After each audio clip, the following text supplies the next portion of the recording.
I've come all the way up to share my message about the West Africa. But all my elders have been very hard, telling me that when the day they want the West Africa comes to land. One thing, these people didn't listen to us. We've asked them to come here and talk to us in Tenerife. We want to talk to you people. We want to tell you how we feel about our land. Without more ado, I'm going to call on our first speaker, Matthew Gardner. Matt is a branch secretary of the Northern Territory's oldest and largest union, but he doesn't have a traditional union background because this fella spent 10 years in the Defence Force as a combat engineer. He's a man who knows about the construction of the things we'll be talking about. He was defusing, in his case, landmines in places like Somalia. Then he trained to be a surveyor and spent time working in remote Aboriginal communities. Later he became a registered nurse, which tells us that he wanted to bring care to people, and he worked in Royal Darwin Hospital emergency department and the operating theatres before working for MISOs in the Northern Territory. Thank you.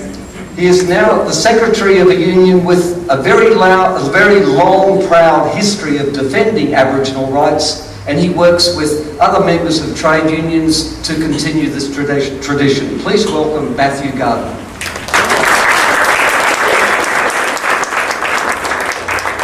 Thanks, Jeff. Look, it's been a real pleasure to come down here tonight. I know this is strangely enough, the second time I've been down here and actually addressed this crowd in this venue as well. Unfortunately, the last time was actually the last ALP conference, but we thought we made some real inroads into this. Unfortunately, it didn't change. In fact, it got worse.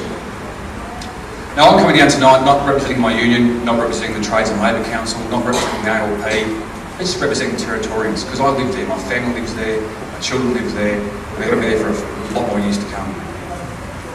Now, we reject the nuclear waste dump in the Northern Territory. There's no scientific basis, there's no real basis for it going down here, and as Jeff said, there's plenty of room down here at Lucas Heights to continue to be held there.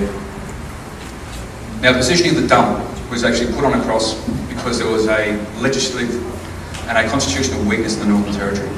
We couldn't say no.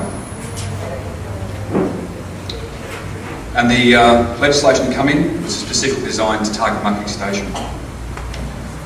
Now, the Territory getting a waste dump has been rejected, not only by the trade unions, and I must say in the last ACTU Congress, I was actually the one who put forward the motion to reject to have a nuclear waste dump in the Northern Territory. That got passed unanimously. That same motion was actually put forward at Unions NT, that also passed unanimously. In the same way, the councils that will be affected by this have also rejected the legislation. The NT government, another ALP government, has also rejected that legislation.